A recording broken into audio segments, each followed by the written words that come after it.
Doubt lingers when resorting to desperate measures. What actions could have steered clear of this situation? What steps might have prevented my current predicament? I was fairly certain my choices were limited. How do you make an adult realize their actions risk destroying everything they cherish?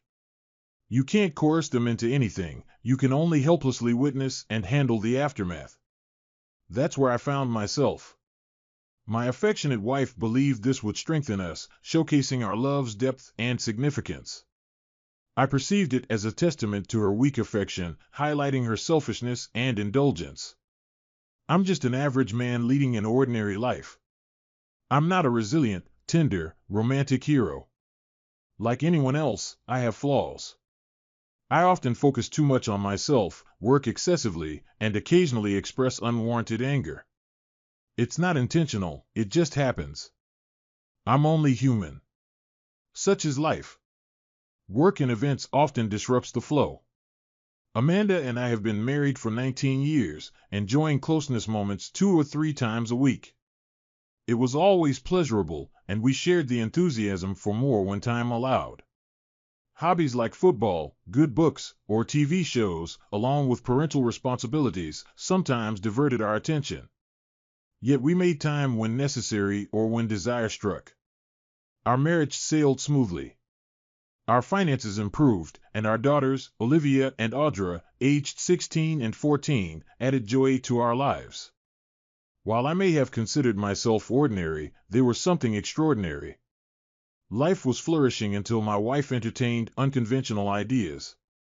She labeled our bed life as plain vanilla and insisted on spicing things up. Despite my satisfaction, I agreed to play along. Initially, it involved experimenting with different positions, which I found enjoyable due to my athleticism and good shape. However, the novelty wore off after a few times. Then came the phase of role-playing, a concept I couldn't fathom its origin, girlfriends, women's magazines, or some misguided TV show perhaps. It was fun for about 3 times, but eventually, it seemed impractical. Concentrating on a hot woman while trying to maintain a Leonardo DiCaprio character or remember she was Scarlett Johansson became challenging.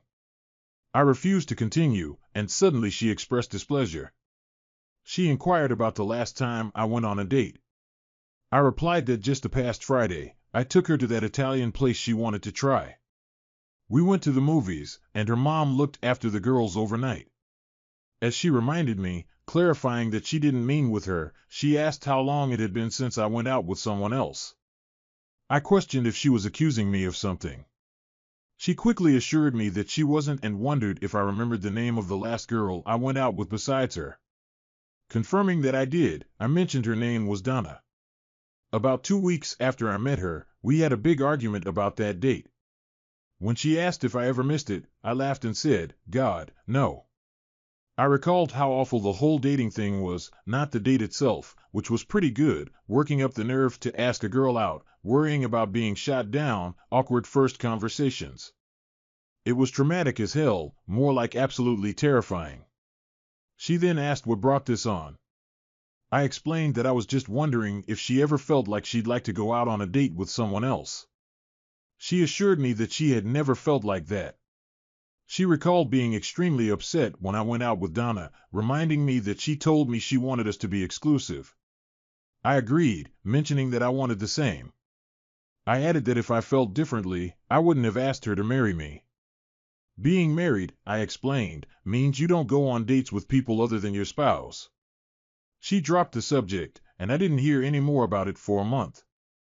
It was a Friday night, and we had just finished making love, without any role-playing or gimmicks. It was just us, a man and his wife, enjoying each other. I came twice, and she must have climaxed half a dozen times. We lay there in post-pleasure bliss. Then she brought up something that disrupted the mood. Amanda mentioned how Sebra was looking at me tonight and suggested that she wanted me to ask her to dance. Sebra is a friend from Amanda's workplace. I assured Amanda that it was flattering but emphasized that I only wanted to dance with her. She shared that she told Sebra that she wouldn't be jealous if I asked her. In response, I said that it was nice of her but made it clear that I had no intention of asking Sebra to dance. Amanda then asked if she would be jealous if I danced with another man. I attempted to lighten the mood by joking that her brother would be okay, but she didn't find it amusing. She clarified that she had never cared if I danced with guys who asked nicely and kept their hands where they belong. She inquired if there was someone at the event I wanted to dance with. I replied that I didn't remember anyone asking me, and she accepted my response, stating that she was just wondering. I had no clue where this was headed, but I wasn't comfortable with it. Doubting my ability to sleep, I got up and went to the den. Engrossed in a video game, she appeared at the door observing me for a moment, but I didn't meet her gaze. She returned to bed, and I joined her once she was asleep. Everything remained quiet for 2 months until Angela's promotion party at the White Rhino. With a great band, we all sat in a big circular booth, and Amanda was talking to Sebra. Amanda mentioned that Sebra wanted to dance and asked if I could be a gentleman and dance with her. Recalling a conversation from 2 months ago, I found myself in an awkward position. While valuing Sebra's friendship and not wanting to hurt her feelings, I wasn't keen on dancing with her. The prospect of her lush body against mine raised concerns, but I wasn't sure how to gracefully decline. Although I enjoyed dancing, I wasn't confident in my abilities, especially compared to Sebra, who moved gracefully like a big cat. Feeling there was no good way out, I stood up and mentioned that I thought they were playing our song. Sebra joined me, her brown thighs visible below the short blue dress. As the song ended, the band started a slow number, and I wondered why now. Sebra fit against me seamlessly, and I could feel her bust against my chest, with her black curls nearly covering my face. She smelled nice, and when she looked up at me, her big brown eyes were like liquid pools, and her teeth flashed white against her dusky complexion. She wasn't a dark black girl, more like a coffee with cream color. After the dance, Sebra expressed gratitude, mentioning that Amanda said I wouldn't mind dancing with her. I complimented her dancing skills, but admitted that I did mind, explaining that while I liked her a lot and considered her the sweetest girl I knew, dancing with her was not a good idea for me. She giggled and assured me that I was safe with her, expressing love and acknowledging that if I weren't married, she'd be all over me. However, she emphasized the importance of friendship and suggested we just enjoy that one dance. I squeezed her a little, and we finished the song. When we got back to the booth, Amanda wasn't there. I looked around and spotted her black and white dress. She was on the floor with some young Nordic-looking guy, laughing up into his face, and his hands were lower than they should have been. She noticed me looking for her, smiled, and shot me a wave. I was pissed, very pissed. In fact, she had set me off with Sebra so she could dance with that idiot. I threw a couple of 20s on the table and started walking toward the exit. Sebra watched me halfway to the door, then came running after me. I stopped, and she, a bit out of breath, asked where I was going. I informed her that we were being played. Amanda had been talking about dating other people and asking me if I ever thought about it. This was a test, and she set me up by getting me to dance with her, giving her an excuse to dance with Romeo inside. She asked what I was doing and if I was just going to leave Amanda there. I affirmed that I intended to leave her. She grabbed my arm, feeling like a heel, and apologized. I reassured her, saying I didn't like being played any more than she did. She asked me to take her back to my house so she could get her car. As we were almost home, my phone buzzed, but I ignored it. Sebra gave me a look when her phone rang, and she answered it. She told Amanda they were almost at my house and explained that it wasn't her idea. She rode with us and wasn't about to be stranded. Sebra warned Amanda not to put her in that position and ended the call. She then informed me that Amanda wanted me to go back and get her. I expressed my desire for a wife who didn't play stupid games, sighing and questioning where this had come from.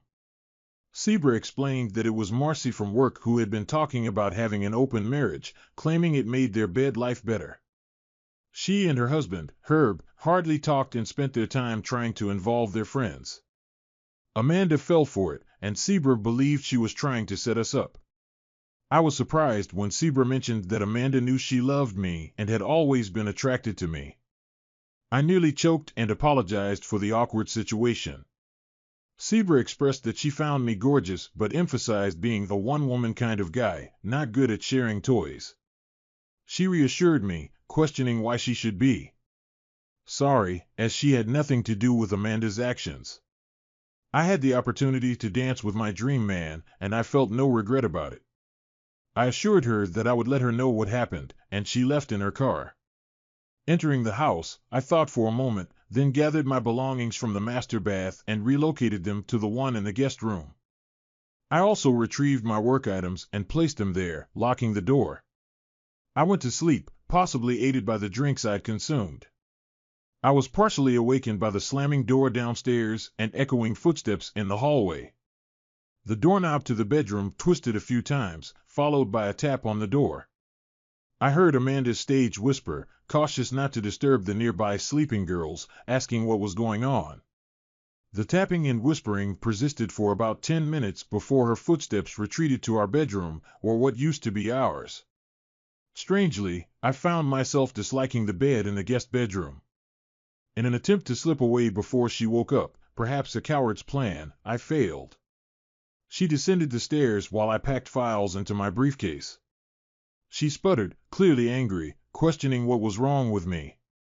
I retorted, suggesting that maybe she should be asking herself that question. Her voice rose as she asked what that was supposed to mean. I picked up my briefcase, stating that everything I did was in reaction to what she did. I expressed not wanting to look at her right now, emphasizing how close she was to making me permanently angry.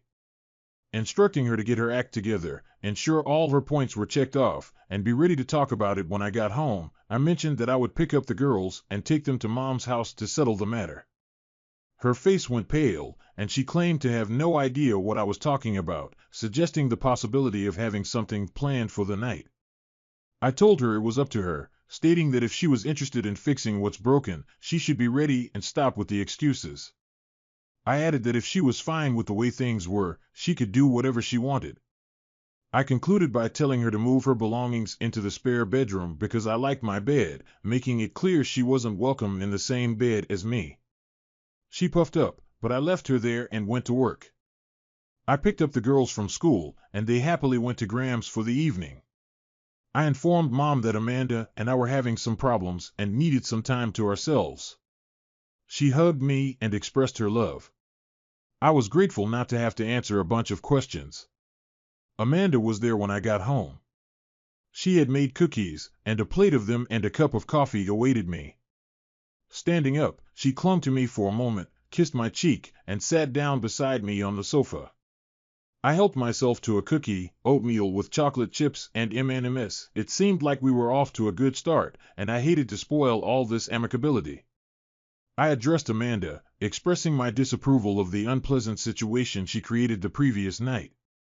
I emphasized that what she did was not only hurtful to me, but also embarrassing for both of us and disrespectful to Zebra, who was supposed to be her friend.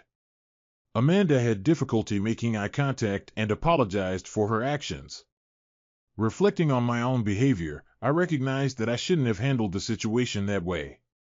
My intention had been to open up communication with her, as she had consistently shut me down before. I considered this approach a way for her to contemplate alternative perspectives. In response to my question about possibilities, Amanda hesitated briefly before blurting out that she had been thinking about trying to date other people. Responding to her revelation, I told her there were several problems with that idea, the first being that both of us happened to be married. She argued that other married people do it, citing open marriages as a way to strengthen love. Skeptical, I questioned her sources, asking for a name. She mentioned Marcy and Herb, claiming they have an open marriage and that it strengthened their relationship. I doubted the authenticity of her information and suggested looking it up on Google to verify. She seemed a little shocked but agreed to sit beside me as I fired up my laptop. After typing in how many people have open marriages and clicking on the first link, we discovered that according to a survey, less than 1% of Americans have open marriages. Checking several other links yielded the same result, less than 1%. She seemed to have anticipated something different and mentioned that it was still a significant number, estimating at least 3 million. I disagreed, expressing doubt that many children are married, open or otherwise. Suggesting a different approach, I proposed typing in how many Americans expect their partners to be faithful. After clicking the link, we discovered that more than 95% of Americans expect fidelity. I pondered, so, what do you suppose that means? She opined, I guess that most people aren't very open-minded. I thought there'd be more people with alternative lifestyles. I hear about it all the time. I wonder how many of those open marriages end in divorce. Despite her reluctance, I insisted, well, I did, and I wanted her to know. I then typed in how many open marriages end in divorce. The answer revealed that 92% of open marriages end in divorce in 5 years or less. I analyzed the statistics, saying, okay, let's see, less than 1% of Americans are in an open marriage. That means that out of 1 million people, fewer than 10,000 are in open marriages. 92% of open marriages end in divorce. That means that out of that 10,000, there are 800 that don't end in divorce in 5 years. That's 800 out of 1 million. I asked Amanda to do the calculations and consider the odds of success for open marriages, especially when 92% of 1% fail. She admitted that the chances weren't very good. I pointed out that the few successful ones are those where both parties are willing. I directed her to the screen, emphasizing that 100% of marriages where one party is coerced into it fail. I made it clear that our situation would fall into that category since I wasn't willing to participate. I explained how my feelings of resentment, competitiveness, jealousy, insecurity, betrayal, and lack of security would impact us if I were to allow this.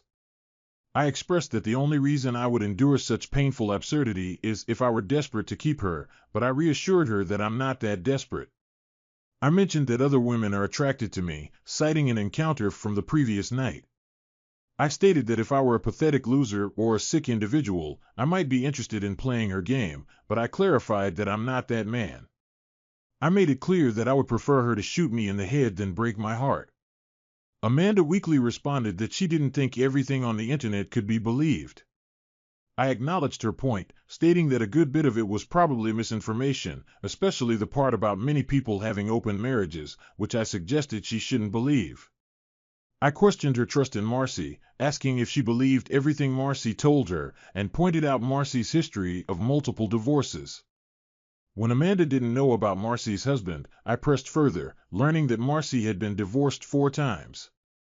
Incredulously, I remarked that Amanda was taking marriage advice from a 4-time loser, to which she protested, explaining that Marcy and Herb had a strong marriage.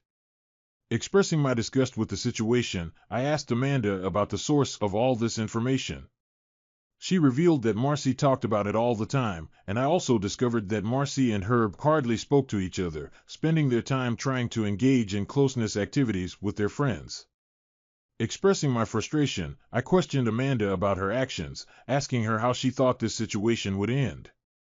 When she suggested that our bed life had been stale lately, I disagreed, stating that I had been perfectly happy. I further pointed out that her desire to play games had made the situation weird, referencing the last time and how she had climaxed half a dozen times. I questioned if those were Marcy's ideas, and her expression confirmed they were. I reacted strongly, expressing disbelief and frustration, emphasizing our strong marriage, and rejecting the idea. She argued that it could be good and exciting, suggesting we share experiences. I responded, calling it a nightmare and challenging her claim about men's fantasies, suggesting she Google it. I made it clear that any involvement in such matters would mean the end of our relationship. Amanda looked shocked and sought clarification on what Withrow meant. She questioned if it meant divorce and expressed disappointment, believing our marriage meant more. I echoed her disappointment, expressing doubt about the strength of our marriage based on her discussion of such matters. I conveyed that her discussion of such matters made me believe our marriage didn't hold much significance for her. I questioned what she would tell our daughters about Mom and Dad potentially splitting up, refuting her notion that it would be because I couldn't accept her having other relationships. I asserted that the truth would be that their mother didn't love their father enough to keep her marriage vows and ensure a loving home for them. I accused her of prioritizing her desires over the well-being of our family. As our anger escalated, she asserted her determination for this to happen, stating it was inevitable. I responded, refusing to accept it and warning of the consequences. I asserted that she was mistaken and emphasized that our marriage wouldn't survive her involvement with someone else, stating that I'd consult a lawyer the moment she went through with it. I presented her with options: forget everything for a quick divorce or schedule therapy sessions to understand her irrational behavior. I expressed my skepticism about the success of counseling, labeling her actions as a major mistake that would make everyone miserable. I attributed her misguided ideas to Marcy's influence and warned that positive outcomes were unlikely.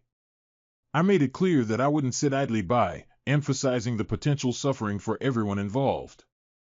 I questioned her about her plans and challenged her actions. She taunted me, insisting on her freedom, and claimed I couldn't stop her. She argued I wouldn't divorce her out of fear of losing too much and threatened to take the girls and the house, leaving me with alimony and child support. In response to her taunts, I urged her to think about the situation and not do anything foolish. Despite her claims of love, I resisted her proposal, emphasizing the potential excitement she suggested would only lead to risks and downsides. I stood firm, expressing the gravity of the situation and rejecting her plea to give it a try. She stood up, approached my chair, and tried to embrace and kiss me. I pushed her hands away, stood up, and said, "Don't touch me. I need to think about this. I'll let you know what I decide." I lied. I didn't need time to contemplate, I needed to organize my strategy. She was probably correct about the complexities of divorcing her. The whole system is messed up. I needed to make some moves. I left her, went to the master bedroom, and locked the door. After spending 30 minutes on the computer and 10 on the phone, I had a financial plan.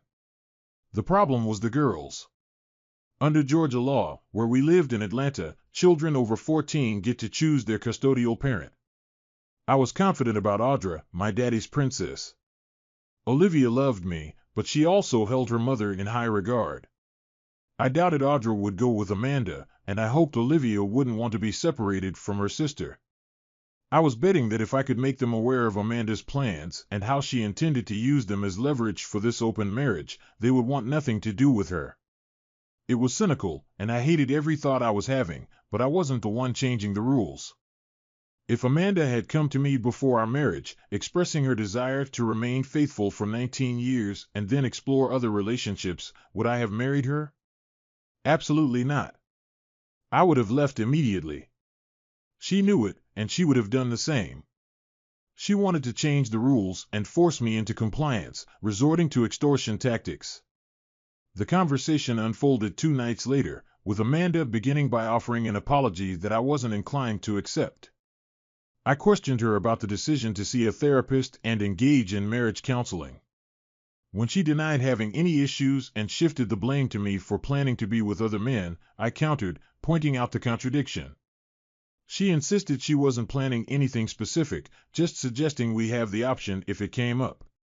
In response, I shared a different perspective, revealing that I had opportunities to cheat occasionally throughout the years but resisted due to a commitment to a plan of loyalty in marriage. I highlighted the importance of planning for a successful marriage and criticized her lack of commitment.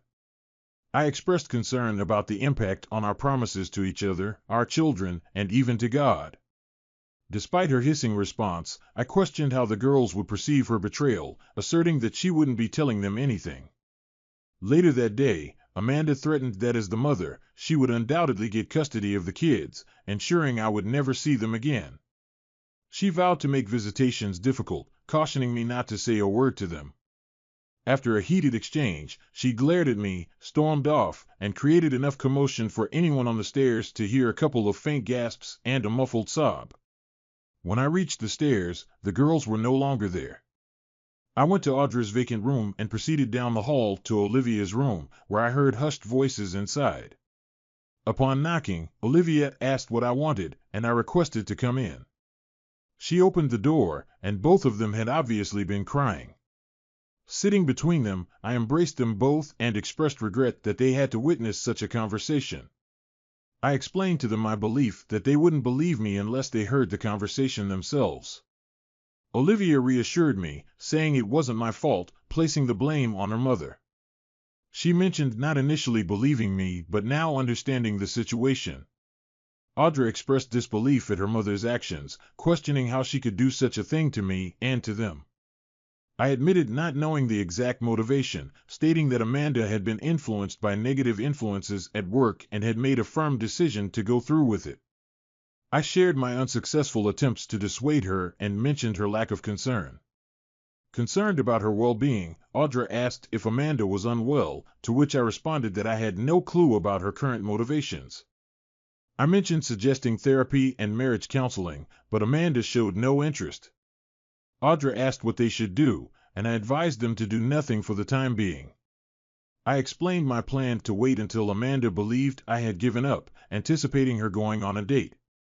At that point, we would be prepared to leave, and I expressed doubts about her willingness to listen, even if I attempted to talk her out of it. I asked both of them if they were aligned with my decision or if they wanted to stay with their mother. Audra exchanged glances with her sister before declaring, "No, Dad, we're going with you." My heart lifted, finding solace in the support of my children after 19 years of disappointment. Over the next 2 months, Amanda and I barely communicated, assuming roles of distant roommates who harbored little affection for each other. The spare bedroom became her sleeping quarters while I occupied what had once been our shared space. Despite my efforts to engage her in conversation and dissuade her from her chosen path, our interactions were strained. One evening, as we worked together in the garden, I broached the subject. I questioned the success of her plan, asking if our marriage was truly strengthening. "Where is the passionate lovemaking you had envisioned?" I asked. "Is the situation as exciting and fulfilling as you had anticipated?" She glanced at me, and for the first time, I noticed a hint of doubt in her eyes, quickly replaced by anger.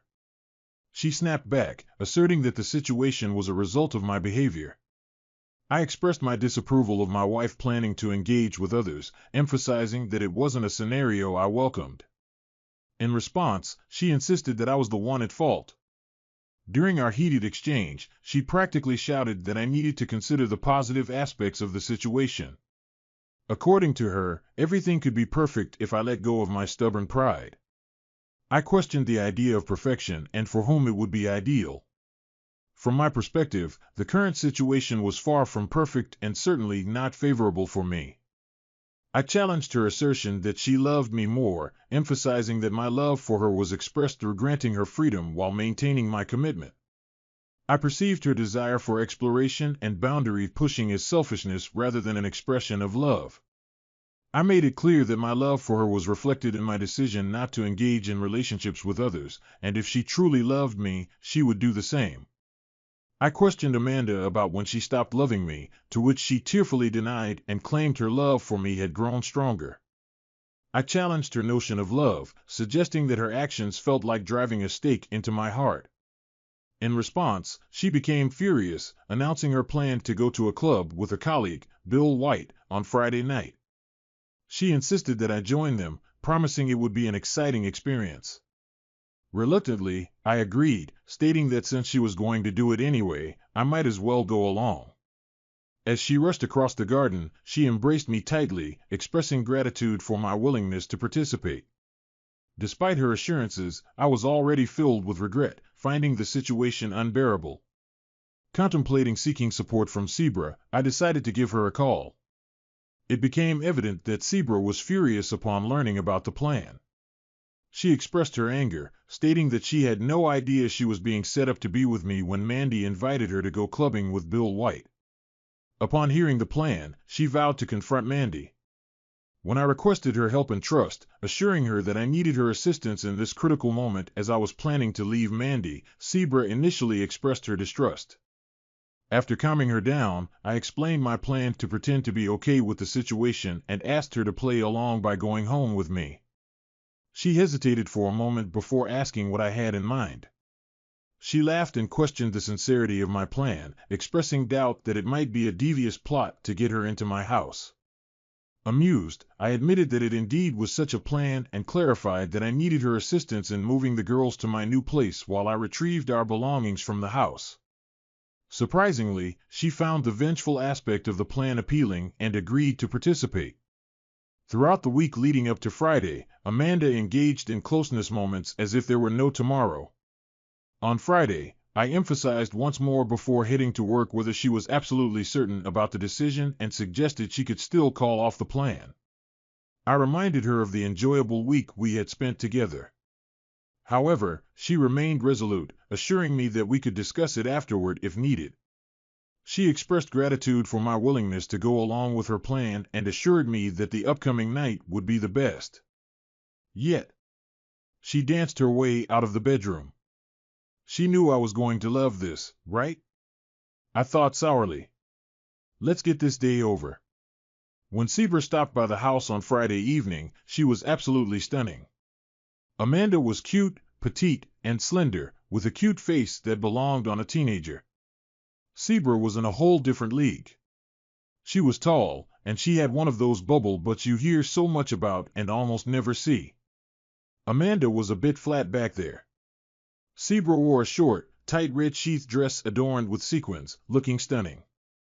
I was dressed in a sport coat, black pants, and a ribbed t-shirt under the coat. As she entered, she playfully commented on my attire, suggesting that I was attempting to seduce her. I clarified that it was strictly business that evening, reserving any such intentions for another time. She expressed regret at the missed opportunity, mentioning that she was wearing a thong, believing it would be to my liking. Playfully, I asked her to show me. Drawing her closer, my hands on the hem of her dress, I teasingly lifted it up her legs toward her enticing figure. She warned about Amanda potentially entering at any moment, but I insisted, emphasizing the need for Amanda to think I was participating in her game.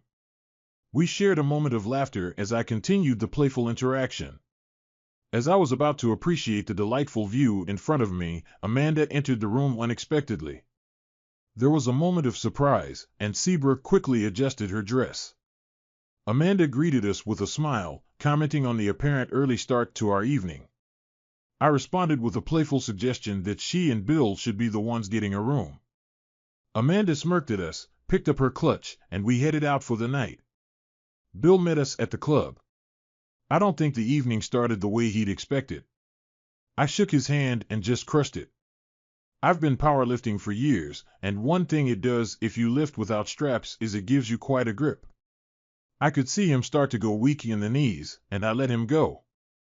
You could tell he wanted to whimper and nurse his hand, but his macho image wouldn't let him. He was one of those pretty boys. Have you ever noticed that as men approach what some women would call ideal, the likelihood of there being a hairdresser or a Scientologist goes up to near infinity? Observing Bill, I drew a parallel with Tom Cruise.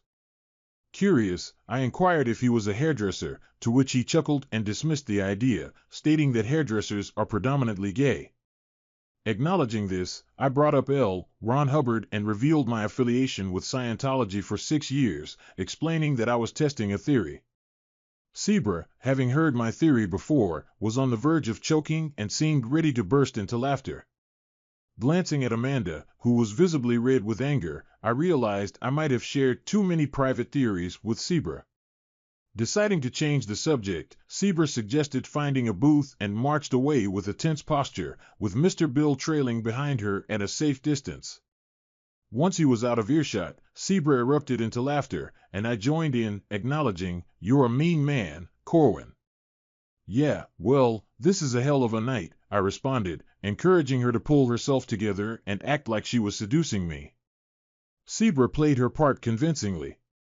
By the time we reached the booth, I found myself thoroughly seduced. After dancing with her twice, she exhibited everything but engaging in a closeness act right on the dance floor. Amanda was occupied with Mr. Bill during our return, and I asked Sieber, "Are you ready for the big show?" She gazed up at me with those upturned eyes, an expression in them that conveyed this wasn't merely a game for her. They were enormous and radiant brown, and I found myself falling into their depths. I observed those full, lush lips slightly part, and her petite, pointed tongue moistened them. I couldn't resist, I had to taste her. It exceeded all my expectations and more. Suddenly, I heard a noise, and Amanda and Mr. Bill were sliding back into the booth. "Oh no," I exclaimed in my best Saturday Night Live voice impression, "look who's back." Zebra caught on, and so did Amanda, but Mr. Bill remained oblivious. Zebra chuckled, advising against doing anything mean to him. Amanda's face changed, puffing up like a pufferfish, and the smug smirk disappeared.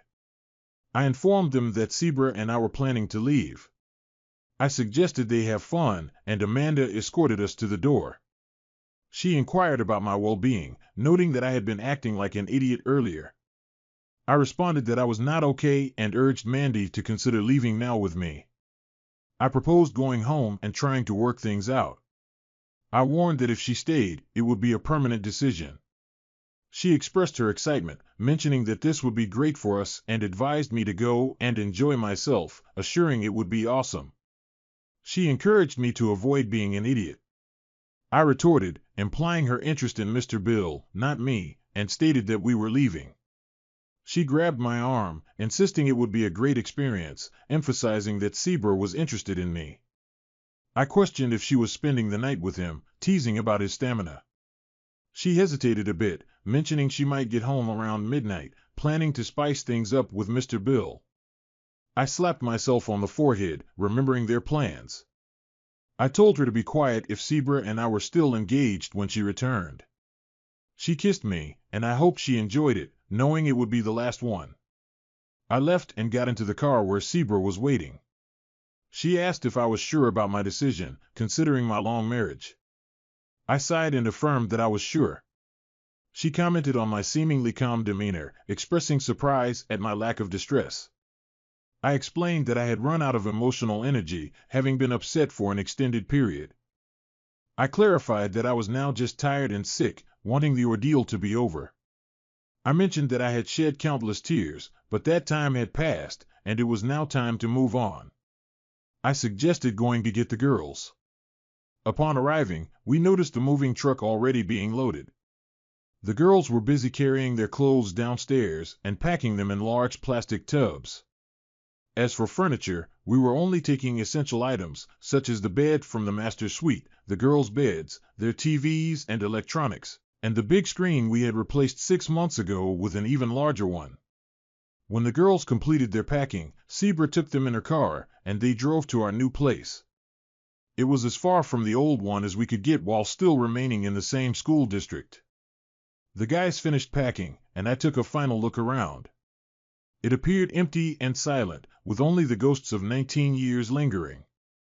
With a sigh, I removed my wedding ring and placed it on the kitchen table alongside my cell phone. The girls' phones were already there, signaling it was time to leave. A sense of melancholy surrounded me. I was departing with a whimper, a few petty jabs at Amanda and Mr. Bill, and I was walking away from 19 years that had been pretty damn good.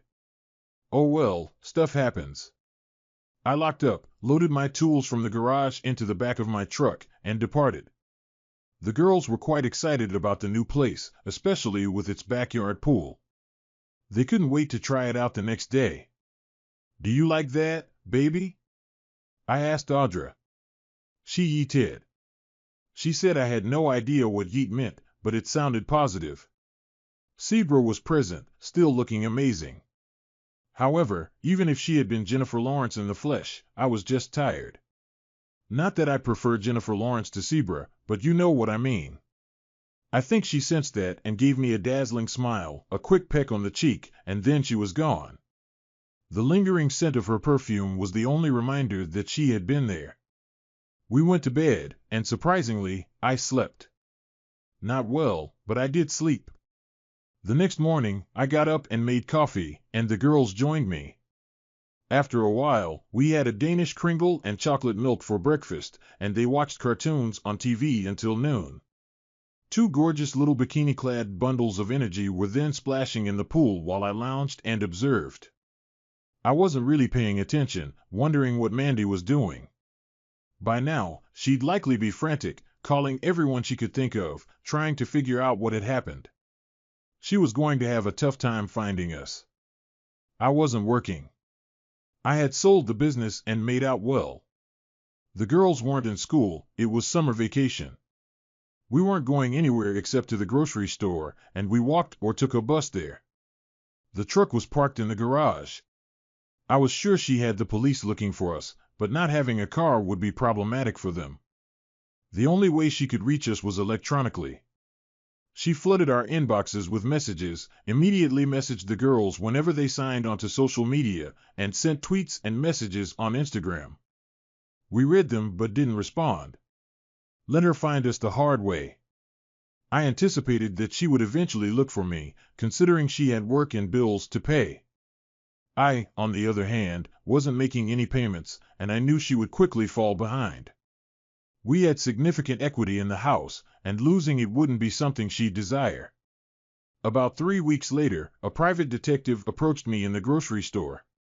He inquired about my identity, to which I responded that my wife had hired him to find me.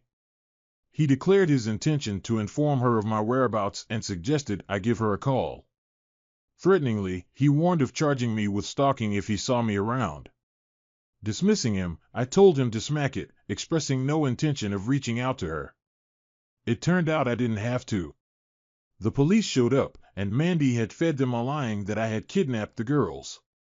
They requested me to go down to the station and sort it out. When I declined, they arrested me and took me downtown. The girls went in another car, and upon reaching the station, Amanda was there. She attempted to hug the girls, but they rejected her. They pushed her away, and a woman came to get them. Along with Amanda, they went into one room and me into another. The cops began questioning me aggressively. I provided my identification, noting that they already had my driver's license. The only words I uttered were a declaration of my intention to remain silent and my request to speak to an attorney. This statement silenced them, and I overheard one of them mentioning that I was lawyering up. They handed me a phone, and I called John Trimble, who arrived in 45 minutes as we had planned. It took approximately 3 hours to resolve everything. During the process, the girls affirmed that they were with me willingly and denied any kidnapping. They refused to speak to their mother. John took over from there, pointing out the absence of a court order on custody. He emphasized that under Georgia law, both parents were considered equal candidates for custody and highlighted that children over 14 could choose the parent with whom they wanted to live. Ultimately, they had no choice but to let us go.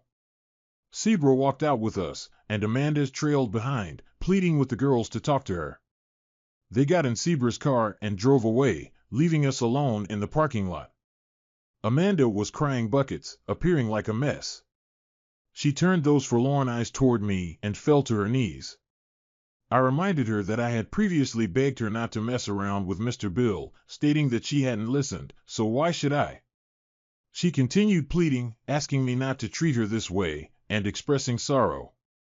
I agreed to talk, asking her where she wanted to go. She pleaded to go home, not wanting anyone to see her like this.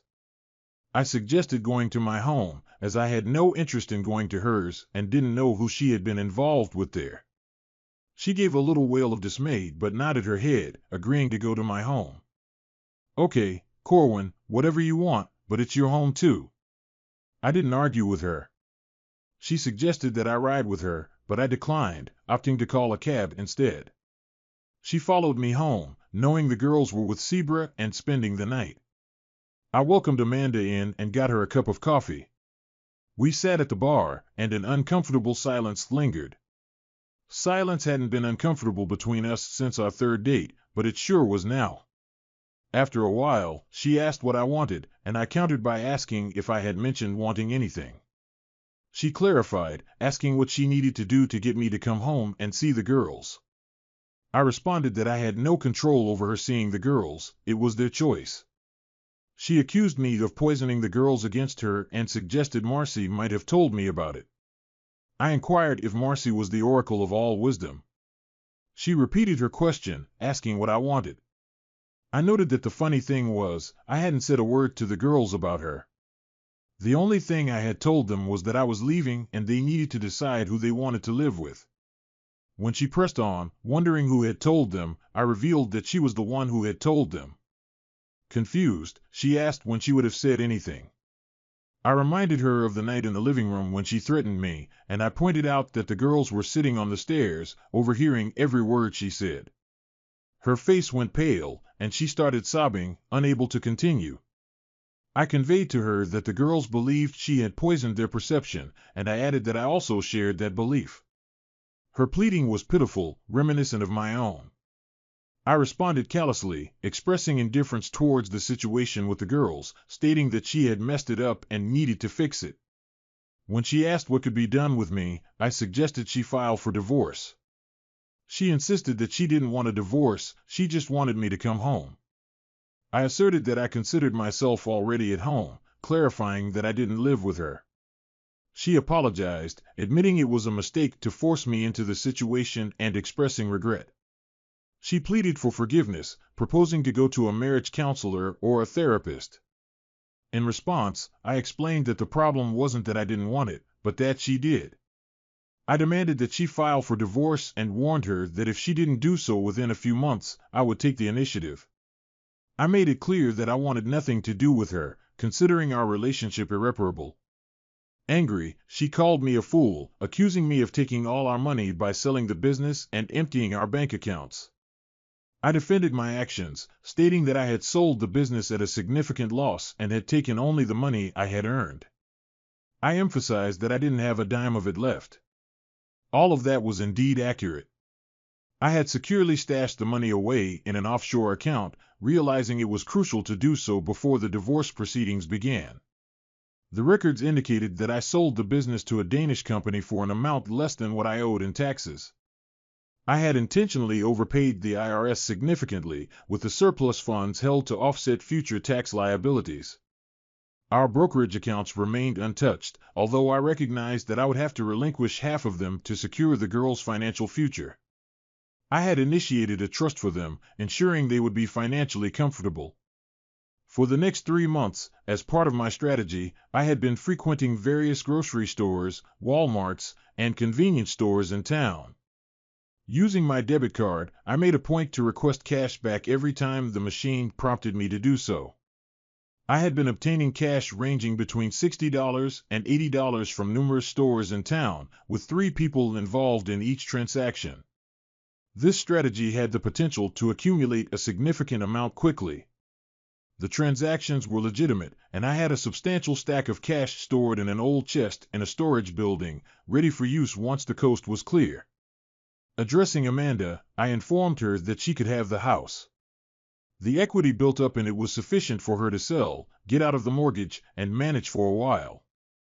I suggested that after selling the house, she might consider moving in with Mr. Bill, wondering aloud about his wife's reaction to that prospect. Amanda gasped, claiming ignorance of his marital status. I pointed out that her desire for an open marriage indicated a lack of concern about his marital status and advised her to move on, urging her to file for divorce. Standing up and heading towards the door, I was followed by Amanda, who was visibly upset, wringing her hands and crying. She stopped at the door, looked up at me, and requested that I tell the girls that she loved them and apologized. I agreed to convey the message and asserted that I wasn't giving up.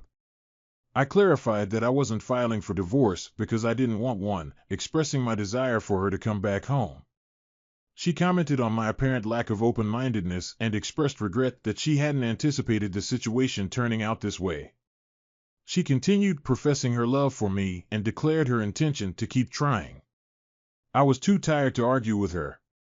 I saw her out the door, took a minute to collect myself, and called Sebra. She brought the girls home, but she didn't come in. Audra and Olivia were very upset and even angrier with their mother than before, if that was possible. I knew they wouldn't be at all receptive to the message from Amanda I had for them, so I decided to just sit on it for a while. 2 days later, Amanda showed up about 4:30 with dinner she'd made, a chicken tetrazzini with French-cut green beans and a big basket of garlic bread. Olivia opened the door. Amanda tried to hug her and got a stiff arm for her troubles. Amanda greeted me, addressing me as baby, and Olivia called out for my attention. I heard Amanda expressing her apologies, professing love, and stating that she missed me. However, Olivia abruptly shut her down, refusing to hear any of it and instructing her to stay away. Amanda was visibly shaken, and as she nearly collapsed, I rescued the basket of food she was carrying, taking her to the sofa. She sat down and buried her face in her hands, sobbing about how much she was hated. I acknowledged that what she did to the girls was hurtful and expressed doubt that they would trust her again. Despite sympathizing with her pain, I emphasized that rebuilding any relationship with the girls would be her responsibility, not theirs or mine. She mentioned making dinner and looked at me pleadingly. Despite recognizing that she brought it upon herself, I decided to help. I offered to talk to the girls while she found the dishes in the kitchen. Upstairs, the girls were furious, expressing disbelief at Amanda showing up and thinking that feeding them would make everything okay. Audra voiced her anger, stating that Amanda had destroyed their family. I empathized with Audra, explaining that Amanda had thrown in the hand grenade and now had to deal with the consequences. Despite Amanda's misguided perception that I was the problem, I reassured the girls that my love for them remained unchanged. I gave them the option to stay with me or be with their mother, emphasizing that my love for them would never waver. Olivia expressed her strong aversion to eating with her mother, stating that she'd rather hang herself. The girls affirmed their decision to stay with me, and we shared a hug. I proposed the idea of going down to eat with their mother and trying to be civil. Olivia asked if I wanted them to, and I expressed my desire for them to do so while avoiding mean comments. They agreed to be civil but intended to convey their feelings. The dinner turned out to be extremely awkward. Amanda tried to engage the girls in conversation, but they responded with curt replies. After the meal, we cleaned up, packed Amanda's dishes, and she prepared to leave. When Amanda asked Audra for a hug, Audra declined, stating that Amanda was no longer her mother. Both girls went to their rooms without saying another word. Amanda was visibly distraught, and it took her about 30 minutes to compose herself enough to leave.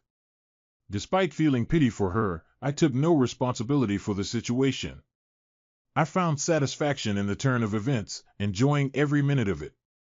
She continued to come over about once a week, and the girls kept destroying her hopes.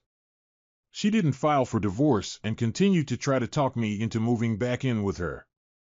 After 6 months, I filed. When the divorce was final, I think Amanda finally realized that we were through. The court gave her visitation rights, and somehow, every time she wanted to visit, there was something that did not let the visit happen. I certainly hoped she found someone that suited her open life. I sure had. I am still unmarried, my life dedicated only to my girls.